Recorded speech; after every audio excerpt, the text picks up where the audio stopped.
Tajjeb, knisja hija ġabra ta' Kristjani li ikkommettew li nfushom sabiex jgħixu il-ħajja spiritwali flimkien, jikbru flimkien.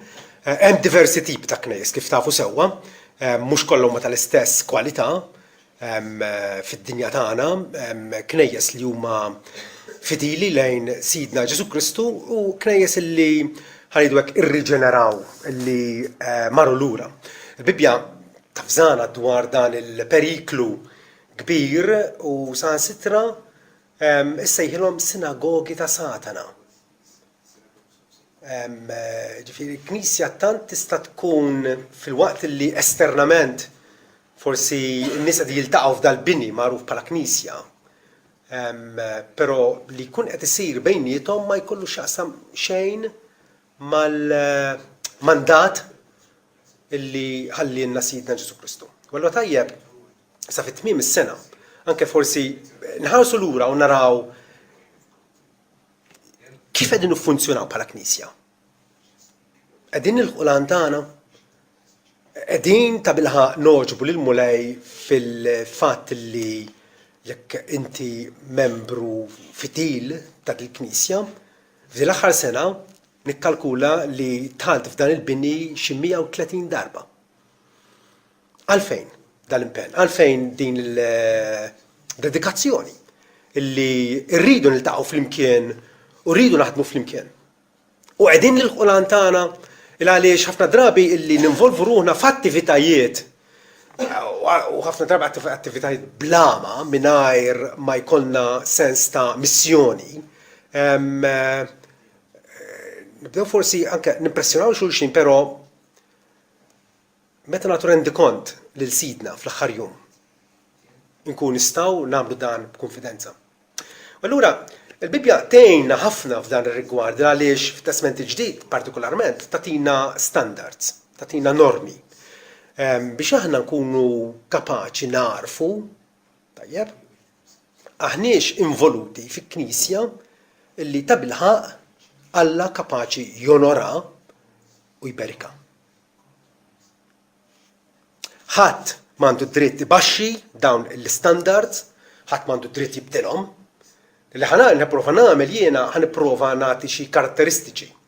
L-ispeċi forsi kieku predikatur ieħor jagħmilha pjuttost differenti, però bażikament irid nipprova niddeskrivi l-Knisja. L-lum smajna minnant huna Kevin ma nafux jiena, għurret korrespondejna ftit, pero inutli niddeskrivih bħala raġel li għandu xaru griża. Għaliex, ħafna li ma nkun qed niddeskrivi xejn jekk ngħid li huwa raġel b'rasu griża. Jew raġel bħalissa li bes ġilek griż. Imma kont niddeskrivih nkun tlaqt naħseb jiena fuq premessa tajba jekk ngħid huwa Kristjan. Ġifieri li ħanagħmel jiena ħantikom diversi marki tal-Knisja biex nippruvaw nagħmlu identity kit. Tajjeb illi meta inqablu lilna nfusna fil-ħajja tagħna, fil-ħajja komunitarja flimkien, tajjeb, taqbel mar-ritratt li jagħtina t-Testament il-Ġdid. Tajjeb. Issa, normalment meta tibda tiddeskrivi dak li jkun, tajjeb tibda mill-ħaġa li hija l-aktar ovvja, jew l-ħaġa li hija l-aktar importanti. X'inhi l-marka l-iktar importanti ta' Knisja kif jiddeskrivi t-Testament il-Ġdid? Għalina bħala evanġeliċi dejjem sħaqna fuq dal-ewwel punt. Dan huwa l-aktar importanti għaliex issa mbagħad il-bqija infatti joħorġu inixxu minn dan l-ewwel punt. Knisja fidila hija knisja li tagħti priorità massima lill-kelma t'Alla, temmina u x'xandara. Bħala protestanti aħna l-iskrittura hija il-regola illi bija niddeterminaw kwalunkwe ħaġa oħra, kwalunkwe attività oħra. Il-prinċipju solidu ta' sola Skriptura, il-fatt li aħna kull ma nemnu u kull ma nagħmluh fid-dawl tal-Iskrittura imazza. U din il-fatt il-marka tal-ipritkar fidil tal-kelma ta' Alla. Mhux kombinazzjoni li aħna il-pritki jew l-istudji tal-Bibja tagħna, tajjeb, ikunu twal 40, tajjeb, minuta sija, għaliex? Irridu nagħtu din il-priorità iva. Ma qegħdin nagħmlu hekk bla doġġ. Imma x'narfu li jekk aħna rridu navvanzaw l-qudiem irridu nkunu leali lejn l-Iskrittura kollha kemm hi, ma partikolarment jerġa' lejn l-Evanġelju tal-Grazzja t'Alla. Jekk Knisja titlef l-Evanġelju kif ġrala, sfortunatament il-Knisja Kattolika Rumana, ma tibqax Knisja. Ikolla l-isem ta' Knisja. In-nies imorru f'dawn il-binjiet imsejħin knejjes, per ma tkunx Knisja.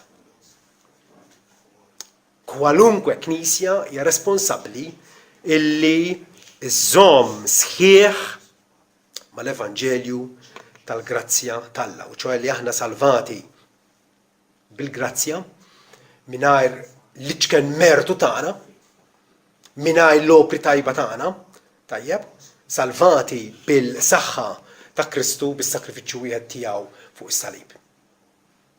L-Evanġelju huwa d-depożitu li Alla tagħna biex inħarsuh. Pawlu fl-aħħar ittra tiegħu qabel maħa il-martirju lil sieħbu Timotju jgħidlu żomm tajjeb l-għamla tal-kliem sħiħ li smajt minn għandi fil-fidi u fl-imħabba li fi Kristu Ġesu.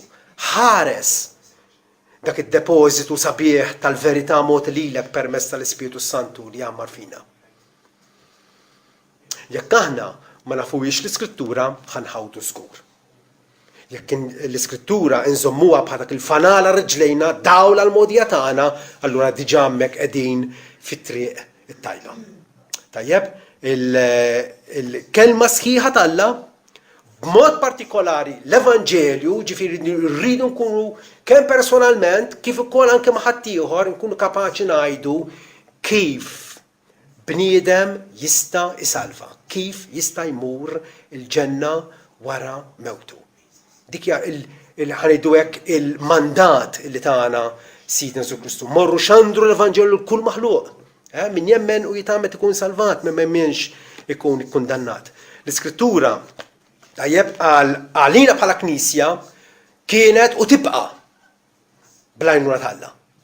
Il-pedament sħiħ, il-pedament indispensabbli li fuqu rridu nibnu il-ħajja u l-eżistenza kollha tagħna.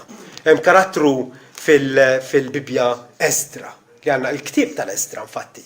U dwaru dan il-mexxej mill-antik jingħad li Eżdra ħejja qalbu biex ifittex il-liġi tal-Mulej u jagħmilha u jgħallem lill-Iżrael l-istatuti u l-ordinanzi divini. Knisja tista' tant tiddiġenera li tibda tgħallem il-psikoloġija, tista' tgħallem ħafna idejat edukattivi, tista' tagħmel ħafna attivitajiet oħra, dan huwa l-mandat tagħna. Nkun nafu il-kelma t'Alla kull wieħed u waħda minnha.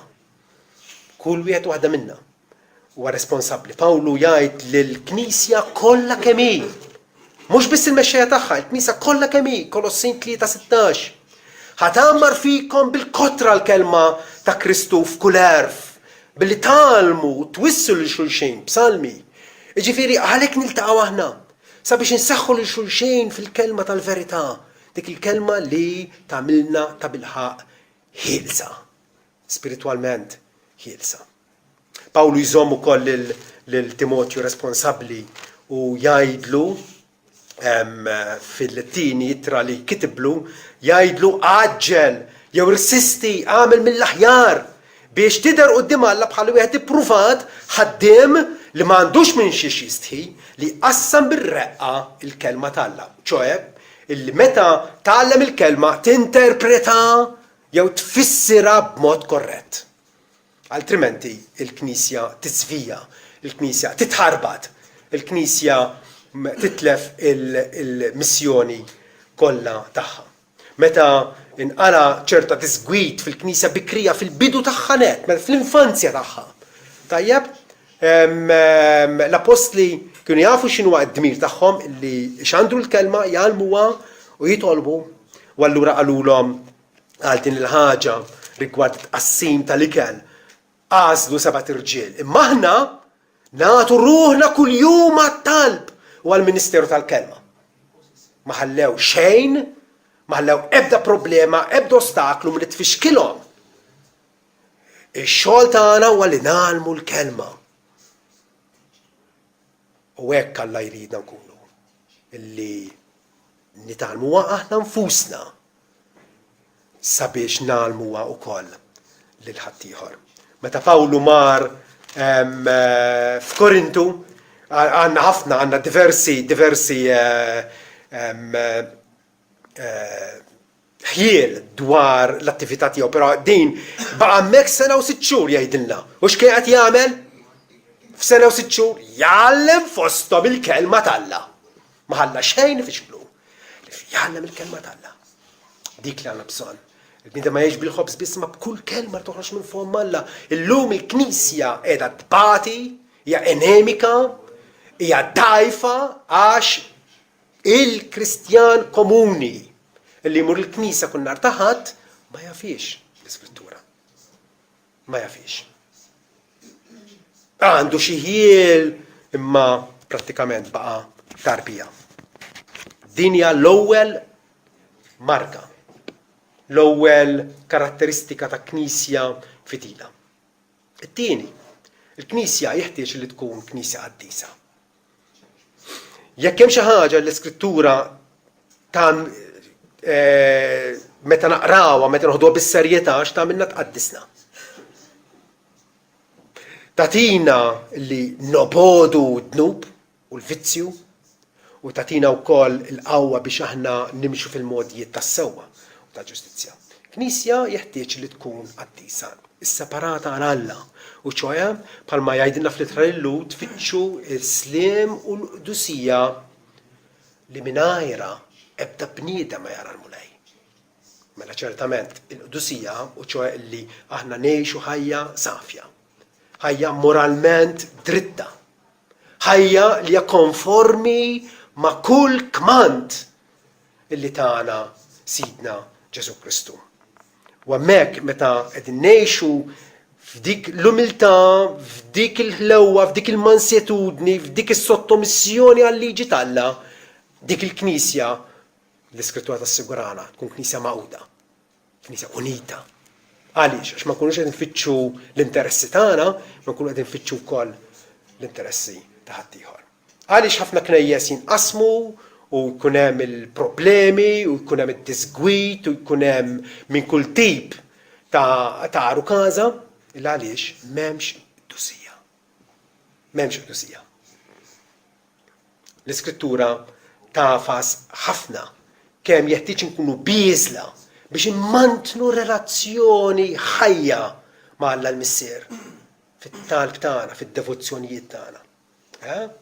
Illi konxjament ukoll insegwu lil Sidna Ġesu nżommuh bħala l-eżempju ultimu tagħna. Ukoll illi nfittxu nkunu mimlijin bl-Ispiritu Santu, x'jiġifieri mimli bl-Ispiritu, ikkontrollat minnu. Kif ikkontrollat minnu? Billi l-Iskrittura, l-Ispiritu Santu huwa l-awtur tal-Iskrittura, tajjeb, dik l-Iskrittura aħna illaħmuha fina. Inħallu lila tiddereġina fil-ħajja tagħna. Mela l-pritkar fidil tal-kelma, il-qdusija, ix-xhieda li nagħtu lid-dinja. Kemm hawn organizzazzjonijiet fid-dinja. Il-Knisja hija l-unika organizzazzjoni li ma teżistix għalija nfisha. Tajjeb, jekk hemm kwalunkwe partit politiku, klab tal-futbol, kollha jeżistu għax għandhom dal-interess u li jridu jilagħbu l-futbol bejniethom. Ma jinteressahomx minn ħadd ieħor, tajjeb, qegħdin jiltaqgħu flimkien biex jilagħbu l-futbol u igawdu dak it-tip ta' sport tagħhom. Il-Knisja, u ċoe miġema bħalma hija tagħna, hija l-unika l-unika organizzazzjoni fuq l-art illi appuntu neżistu sabiex nilħqu lil ħaddieħor. Mhux li nagħlqu fina nfusna. Aħna ġew u daw kan barra. Knisja għandha il-mandat illi nilħqu lill-infidili, nirbħuhom għas-salta talla, illi jkunu mamda, illi jkunu introdotti għal komunjoni ma' Kristu. Għas-sagramenti, u ċoħe l-ikla tal-mulaj. Illi jkunu malma, illi dawn nisti nagħtalhom tama, it-tama tar-ritorn ta' Kristu fl-aħħar jum. Ma neżistux għalina nfusna l-aħwa.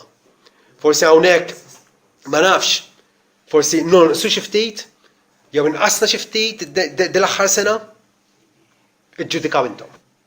Naħseb jiena għamilna ħafna.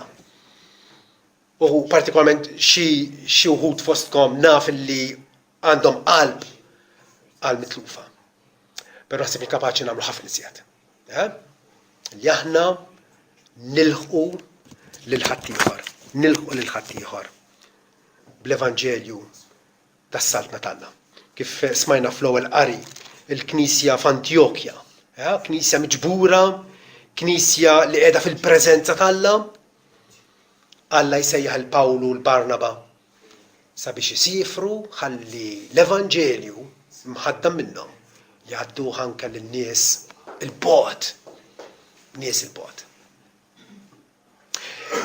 Knisja li hija fidila li Alla hija knisja biżla. U ċoħe mhux hemm 2, 3, 4, nofsu żana mill-membri li qegħdin jagħmlu 99% tax-xogħol. Hija knisja fejn il-koll kemm huma qegħdin jinvolvu ruhom, qegħdin jagħtu s-sem tagħhom, tajjeb biex nitkellmu biblikament, qegħdin iħaddmu id-doni tagħhom. Il-koll kemm aħna għandna doni. Jekk tajt m'għandix doni, ma naf nagħmel xejn, min kapaċi nagħmel xejn, mhuwiex vera. Għadek ma skoprejtx x'inhuma d-doni. Jew forsi għadek m'intix dedikat biżżejjed biex tibda tħaddem dak li Alla tak għal ġid u l-bini u t-tisħieħ tal-miġema kollha kemm hi. Hawnhekk ukoll fadlinna fuq xiex naħdmu. Alla tagħna doni mhux biex inżommuhom moħbija fil-maktur, privatament għalina nfusna biex nużawhom. L-Iskrittura tenfasizza l-involviment, il-bżulija, is-sem, illi kull wieħed u waħda kbar u żgħar kapaċi jagħtu għal l-avvanz komuni tal-Knisja. L-Apostolu Pawlu pereżempju jgħid fir-Rumani billi mela għandna doni differenti. Skont il-grazzja moti għalilna, jekk kien profezija ħan profetizzaw skont il-qis tal-fidi. Jekk ministeru ħan jieħdu ħsieb il-ministeru tagħna. U l-ministeru jista' jkun kwalunkwe ħaġa illi tieħu fidejk it-tindif tal-Knisja, il-manteniment tal-bini, hemm 1000 ħaġa li jridu jsiru. Jekk ministeru għadi ħsieb il-ministeru tiegħek, min jgħallem ħajju ħsieb it-tagħlim. Jew min iwissi ħajħsib it-twissija, min jagħti ħajati bidejh miftuħa bil-ġenerożità kollha ġifieri. Min għandu s-seta, ġifieri min huwa fi pożizzjoni ta' tmexxija ħajmexxi bil-ħerqa b'entużjażmu. Min jagħmel emil ta' ħniena ħajamlu bil-ferħa. U nistgħu Pawlu seta' jkompli jagħtina eżempji. Ma hekk qed jagħtina ħjiel kemm kull wieħed waħda minnha. Pubblikament jew privatament tkun tista' tagħmel għal ġid tal-Knisja kollha kemm hi. Il-Knisja teżisti wkoll u hawnhekk ħanolqtu punt ċentrali ħafna. Il-Knisja teżisti biex nagħtu qima lil Alla. Alla ma jridx li jiena nitolbu jew nfaħru privatament id-dar biss. Irridna nagħmlu hekk ovvja. Anke possibilment kemm il-darba matul il-ġurnata. Skont l-iskeda tagħna. Imma li nagħtu qima pubblika, qima bil-miftuħ, qima ma' ħaddieħor, Tajjeb, dik Alla toġbu immensament. Għaliex? Għax Alla ma salvax li biss, Alla ma ħafirx li biss. Ħafir lilek u lilek u lilek. U allura irrid illi inkabru dal-apprezzament li Alla għandu poplu tiegħu. Poplu li jfittxu. Poplu illi jieħu pjaċir fil-preżenza tiegħu. Għal darbohra nerġa' nirreferikom għal-Knisja ta' Antjokja illi kien semmi xi nies fija, Simon u Sawl u l-bqija, però kienu qegħdin jagħtu qima lill-Alla u jsumu. Illum il-Knisja tilfet l-abilità li tagħti qima lill-Alla b'reverenza, b'timenza, li nkunu nafu lil min qegħdin indirizzaw fit-talb tagħna, li nkunu nafu fil-preżenza ta' min ġejna. Ħafna drabi il-laqat tagħna huma light wisq, leġġieri, bid-daħq u bil-komiċità u li sempliċement qegħdin niltaqgħu flimkien soċjalment u daqshekk. Dik mhix qima. Alla jrid il-qima devota tagħna. Qima devota. Fraħt meta qalu li ħammorru f'dar il-mulej jgħid is-salmista.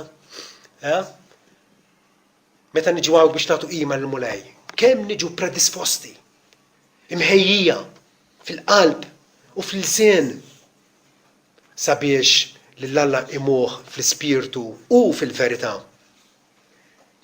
Bħalma jgħallimna Sidna Ġesu Kristu. Punt ieħor dwar Knisja fidila. Il-Knisja trid tkun qalbina biżżejjed illi teżerċita dixxilpina. Għajdu li xiġi minn familja, ġenituri, li lillu liedhom ħalluhom jagħmlu li jridu. Jagħtuhom ir-riedni kollha, tajjeb meta jiżbaljaw ma jkellmuhomx, meta ħarbtu d-dar kollha qisu ma qed jiġri xejn, x'jiġri minn dik il-familja? Titkisser. Jew it-tfal li jkunu telgħu f'dik it-tip ta' atmosfera jispiċċaw kriminali u l-ħabs. Alla jrid li l-familja tiegħu l-Knisja hi familja, hija l-familja t'Alla. Fil-familja jkun hemm dixxilpina. Okej, hija xi ħaġa sensittiva ħafna għax kapaċi tara għajnejk wisq, jew kapaċi mbagħad fl-estrem ieħor illi meta teżerċita d-dixxilpina tesaġera fid-dixxilpina. Imma dan huwa punt ċertissimu, ma nistgħux inħallu id-dnub għaddej fostna bħalli kieku xejn. Bħalli kieku xejn. Irridu ngħadru lil xulxin u rridu nilqgħu lil xulxin bid-djufijiet tagħna, imma meta fostna pereżempju jkun hemm xi ħadd illi dara apertament, sfaċċatament, bla mistħija qed jgħix fid-dnub u allura qed iħammeġ l-isem ta' Kristu. U qiegħed jagħmel malafama fuq il-miġema ta' Kristu. Trid tittieħed azzjoni. U l-ewwel azzjoni li jeħtieġ tittieħed hija meta aħna bil-Malti jgħidu meta jibda jberraq. Meta jkun hemm l-ewwel indikazzjonijiet li dak li jkun qiegħed jiżvija, ħiex il-barra mit-triq. X'azzjoni li rridu nieħdu, mhux bil-fors jien, tista' tkun int li taf bil-każ u jien ma nafux, int responsabbli tmur twissih dak li jkun. Il-ħuk jew oħtok fi Kristu. Illi tmur twidbu u twidbu bil-ħlewwa u tiġbidlu l-attenzjoni. Illi qabad it-triq tan-niżla. Id-dixxilpina trid tkun. Ħatinata iva bil-erf, ħatinata bil-ħlewwa, ħatinata bil-imħabba, ma titkun. Pawlu lill-presbiteri ta' Efesu meta kellimhom għall-aħħar darba fakkarhom u għallilhom propjament hekk. Ħarsu lilkom infuskom mela, għodu attenti għalikom infuskom.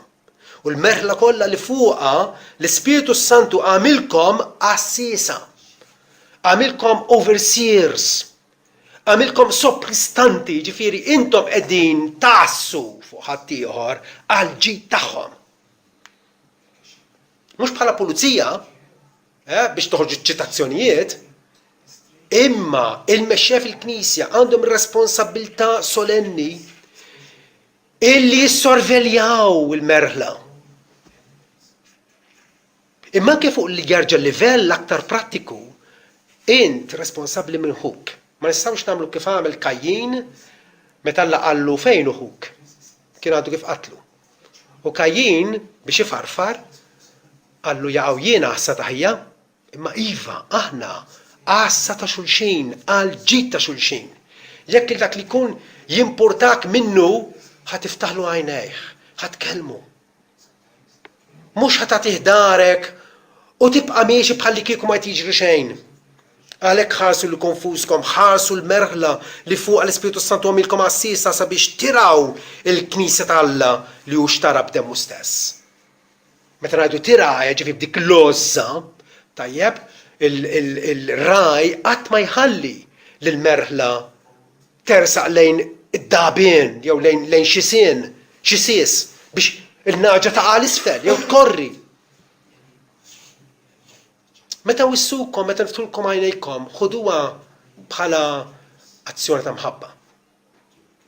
M'hemmx fejn kun jien jew il-mexxejja l-oħra, imma anke lil xulxin jekk aħna ta' bilħaq nħabbu bejnietna.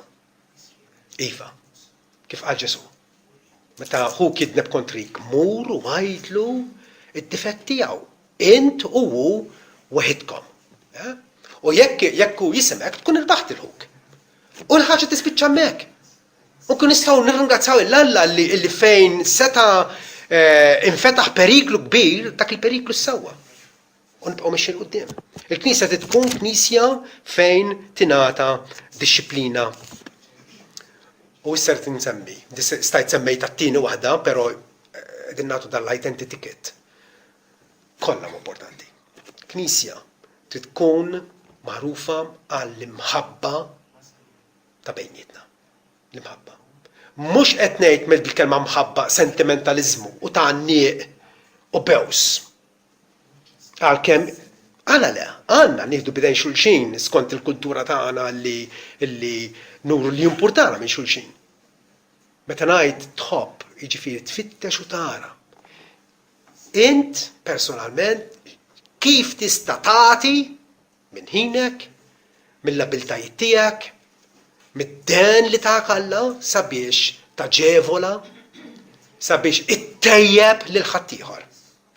Ħafna drabi għal inqas in-nies pagani jirraġunaw billi l-imħabba hija x'nista' nakkwista jiena. Kif ħaddieħor jista' jagħmilni komfortabbli, kif jista' jagħmilni komdu. Le, l-imħabba hi li inti testendi jekk innifsek, tikkomunika li jekk innifsek lil ħaddieħor għal ġid tiegħu.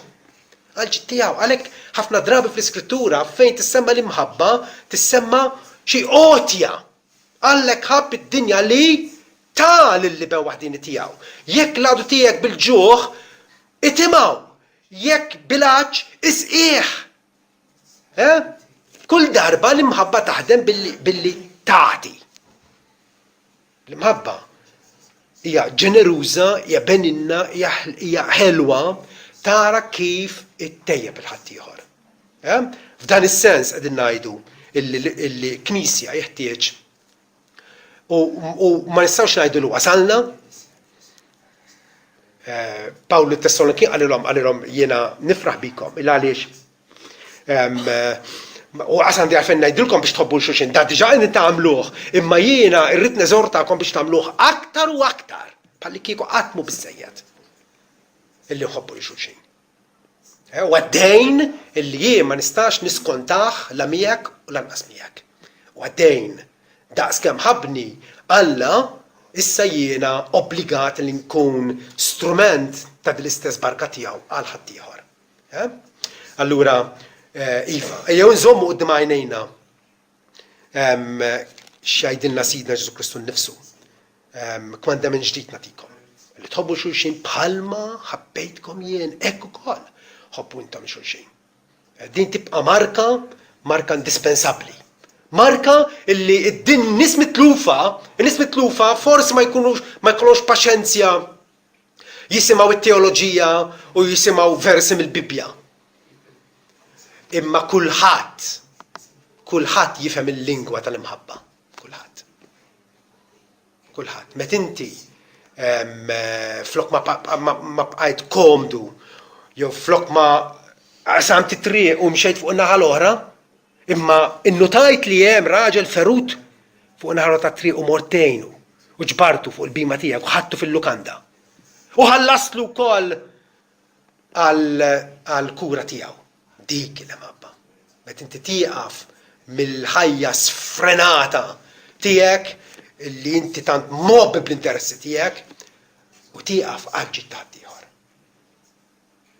Din hija l-isfida li tibqa' dejjem quddiem kwalunkwe knisja. Però knisja wkoll tingħaraf il għaliex hija knisja li titlob. Knisja li titlob. U li talla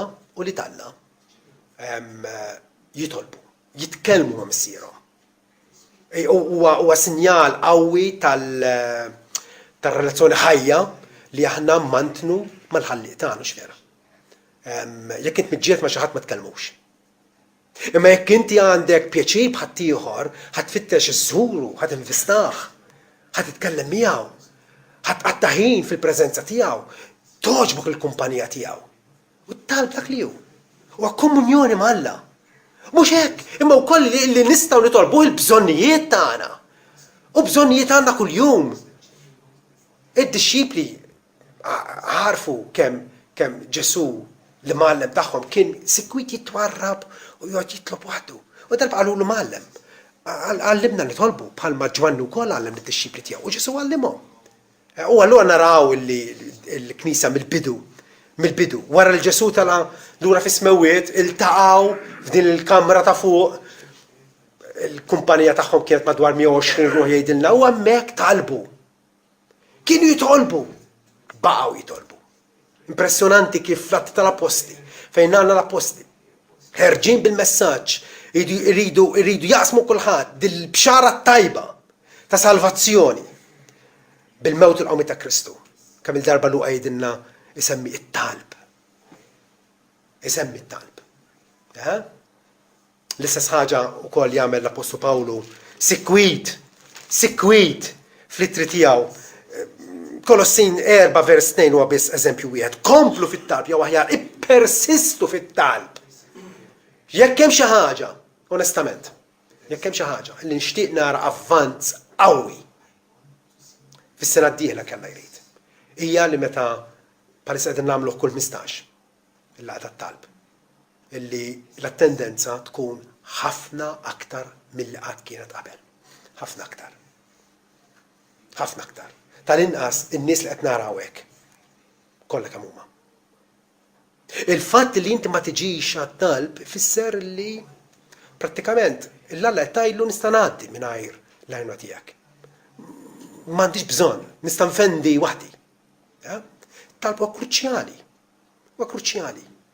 Il-għaliex iżommna f'dik il-komunikazzjoni effettiva fejn Alla jkun kapaċi mbagħad ibierek l-isforzi tagħna.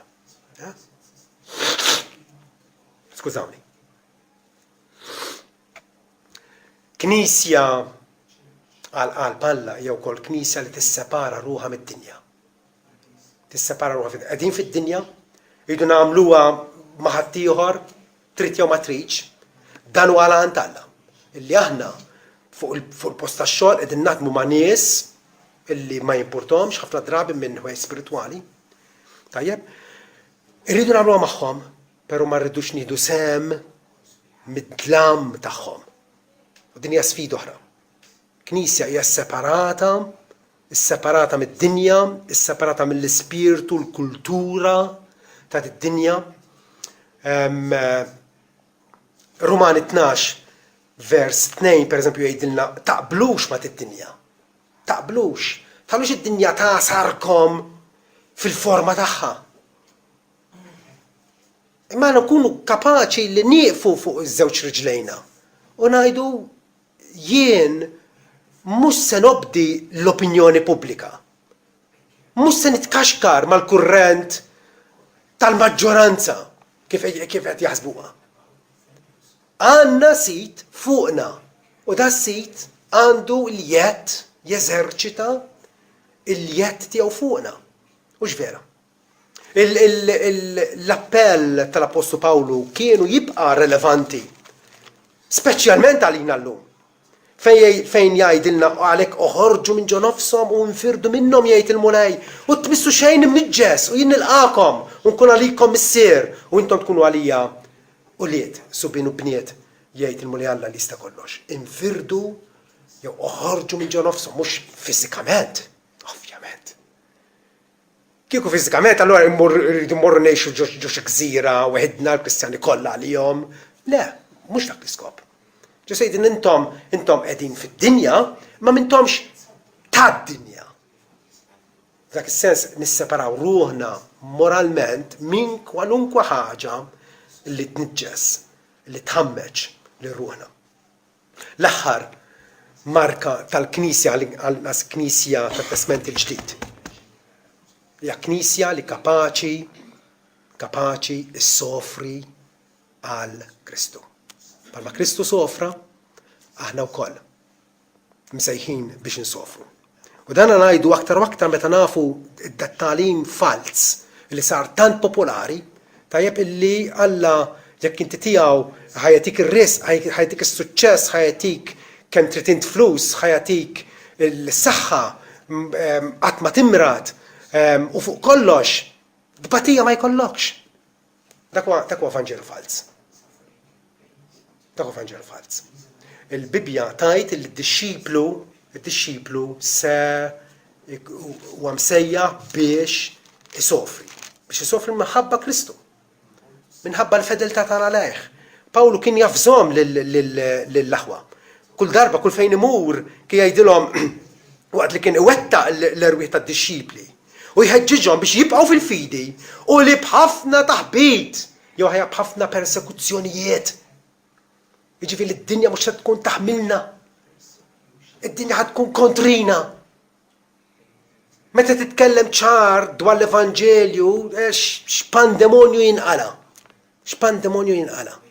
Ġisu qal tistaġbux hekk id-dinja tobgħodkom. Id-dinja badet lili qabel ma badet lilkom. U rridu nkunu iva, rridu nkunu moralment imħejjija illi mhux qisna soldati tal-lakumja. Illi maħannix kapaċi naffrontaw l-oppożizzjoni tad-dinja. Imma li nkunu lesti li nsofru minħabba Kristu. Meta Ġesu sejjaħ lil Sawl ta' Tarsu u kien għadu fl-ewwel ġurnata tal-konverżjoni tiegħu. Lill-Ananija qallu jiena qed nurih kemm weġ kbar jeħtieġlu jbati għal ismi. Tafu intom kemm Pawlu huwa moti bħala mudell għalina. Kemm il-darba jgħidilna xbħu lili bħalma jien nixbaħ lill-Kristu. La qudiemna fatti qegħdin fuq l-għadba ta' sena ġdida, jekk Alla jrid. U tajb allura ngħidu isma' din hija l-Knisja tagħna, din hija l-Knisja tagħna. Hija knisja fejn l-pritkar tal-kelma tal-Alla huwa fidil, hija knisja qaddisa li tagħti xhieda, knisja li teżerċita d-doni, knisja li tagħti qima tajba lill-Alla, knisja li tiddixxiplina, knisja magħrufa l-imħabba, knisja li titlob, knisja li tissepara ruħha mid-dinja, knisja li ssofri. Jekk maħniex hekk, ejju nfittxu li nkunu hekk. Dan huwa l-identity kit ta' knisja li ta' bilħaq toġob il-Alla. Personalment jiena saqsi fejn qed nonqos, fejn minn dawn l-affarijiet kollha, minn dawn il-karatteristiċi forsi bil-kemm tidher fiha. Aħdem fuqha. U fejn nista' nimmiljora, fejn nista' nsir aħjar, diġà mixi tajjeb, imma nista' intejjeb il-prestazzjoni tiegħi. Fil-waqt li ma ninsewx ukoll l-aħwa, li rroddu ħajl l-Alla, illi wasalna sawhekk, fl-aħħar wasalna sawhekk, hija xi ħaġa tremendament sabiħa.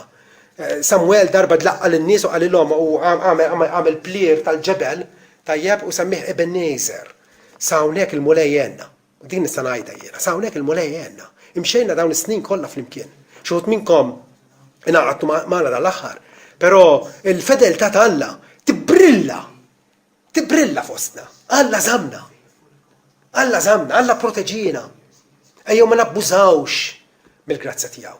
Ejjew nkunu fidili lejh akkost ta' kollox. Amen.